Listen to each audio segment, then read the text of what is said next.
అబ్బో ఇక్కడ కేజీ చీరలు కొంటే అర కేజీ చీరలు ఫ్రీ అంట. మంగళ్య షాపింగ్ మాల్ కేజీల్లో సేల్, టన్నుల్లో ఆనందం. వల్లభా నా వల్లభా కొంచెం మెల్లగా ఎదగిల్లవా, వల్లభా నిజ వల్లభా నా కంటికే వరమీయవా.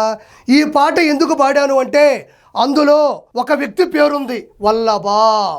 ఈ పాటలో ఈ పిక్కి ఒక రిలేషన్షిప్ ఉంది. ఏంటి అంటే జగన్మోహన్ రెడ్డి అత్యుత్సాహంతో ఆయన చూసి పాడుతున్నాడు, వల్లభా నా వల్లభా అంటే వల్లభనేని వంశీ, నా వల్లభనేని వంశీ కొంచెం మెల్లగా ఎదగిల్లవా.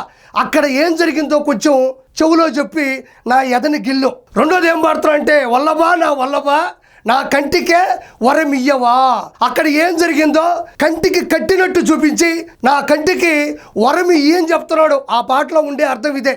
చూడండి, ఇది జీవితంలో గుర్తుపెట్టుకోండి, చాలా అరుదైన చిత్రం ఇది. ప్రపంచవ్యాప్తంగా అత్యంత ఖరీదైన అద్భుతమైన అరుదైన చిత్రం. ఎందుకని చెప్తున్నానంటే ఇది మామూలు కలయిక కాదు.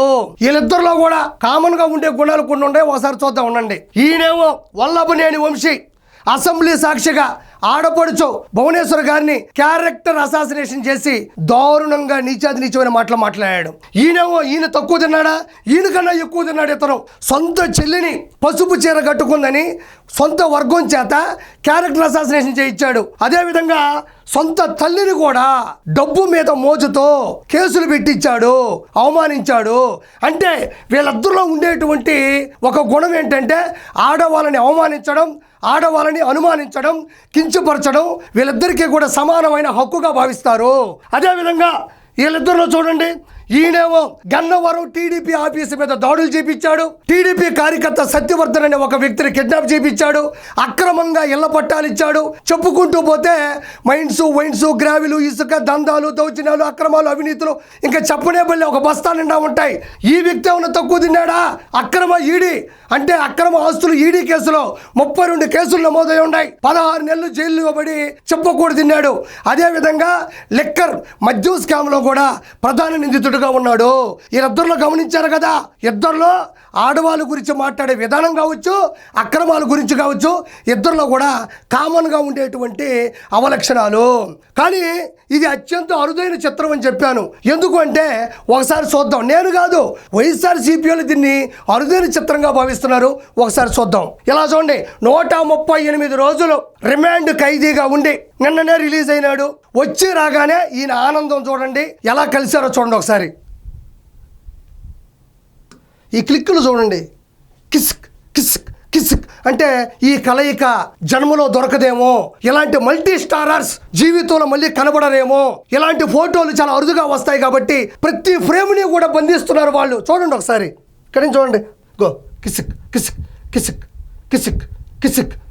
ఇదొక అత్యంత అరుదైన చిత్రం, ఆత్మీయ కలయిక. వీళ్ళిద్దరూ కూడా మీకు నేను ఇంతకుముందే చెప్పా, వీళ్ళు ఎలాంటి లక్షణాలు కలిగి ఉండవాళ్ళని. కాబట్టి పలు కేసుల మీద లోపల నుంచి వచ్చినటువంటి నిందితుడిని డైరెక్ట్ గా ఇంటికి పిలిపించుకొని ఆయన ఆఫీసు రూమ్లో కూడా కలవడం జరిగింది. దీన్ని మామూలుగా వాళ్ళు బంధించట్లేదు, చిత్ర విచిత్రంగా సెకండ్ ఫ్రేము వాళ్ళిద్దరిని కూడా బంధిస్తూ ఉన్నారు. కాకపోతే నాకు ఒక చిన్న కోరిక ఉంది, వీళ్ళిద్దరిని పెట్టి మల్టీ స్టారర్గా ఒక మూవీ చేస్తే ఎలా ఉంటుంది, ఆ మూవీ ఎంత అత్యున్నత స్థాయికి వెళ్తుంది అనేది ఒక చిన్న కోరిక ఉంది. దాన్ని నేను పోస్టర్ కూడా చేయించాను. దానికి ప్రొడ్యూసర్ ఎవరు, డైరెక్టర్ ఎవరు, దానికి యాక్షన్ డైరెక్టర్ ఎవరు, వీళ్ళందరినీ కూడా ఒకసారి చూపిస్తా. ఈ అత్యద్భుతమైనటువంటి ఈ మల్టీ స్టారర్స్, ఒకే లక్షణాలు ఉన్నటువంటి అవలక్షణాలు ఉన్నటువంటి వీళ్ళిద్దరిని పెట్టి ఒక సినిమా చేస్తే ఎలా ఉంటుందో ఒకసారి చూద్దాం. ఇలా చూడండి, ఇద్దరు కూడా నాణ్యంగా కనబడుతున్నారు. జైలు మనకి కొత్త ఏం కాదు, శిక్షలు పెద్ద వింతేం కాదు. ఈ సినిమా పేరు ప్రొడక్షన్ వచ్చి జగన్ జాతిరత్నాలు ప్రొడక్షన్స్. అందులో జైలు మనకు కొత్త ఏం కాదు, శిక్షలు పెద్ద వింతేం కాదు. రచయిత ఆర్కే రోజా.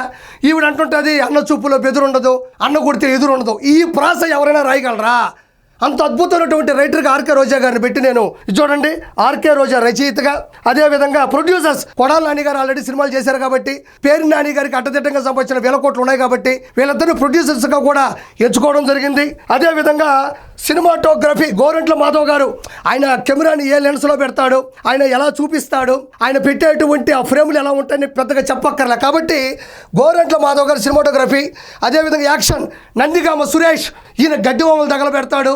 అమరావతి కోసం పోరాడే వీర మహిళల కడుపు మీద షూలతో దండిస్తాడు. ఇతను చేసిన దాడులు అంతా ఇంత కాదు, ఏ భవనం కనబడ్డా కూల్చివేస్తాడు. కాబట్టి ఈ యాక్షన్స్ అంతా కూడా చాలా అద్భుతంగా తెరకెక్కిస్తాడు. కాబట్టి అతన్ని యాక్షన్ డైరెక్టర్గా పెట్టడం జరిగింది. వీటన్నిటికన్నా కూడా గొప్ప విషయం ఏంటంటే చూడండి, డైరెక్టర్ అంబటి రాంబాబు ప్రతిరోజు మైకు ముందు 24 hours 365 days అన్ని యాంగిల్స్లో కూడా కెమెరా పెట్టుకొని కెమెరా రోలింగ్ యాక్షన్ అని చెప్తూ ఉంటాడు. కాబట్టి ఇంకోటి వీళ్ళిద్దరి గురించి తెలిసినటువంటి అనుసంధానకర్త కాబట్టి అతను కూడా డైరెక్టర్గా పెట్టి జైలు మనకి కొత్త ఏం కాదు, శిక్షలు పెద్ద వింత ఏం కాదనే సినిమా కూడా రానున్న రోజుల్లో రాబోతుందని నేను తెలియజేసుకుంటున్నాను.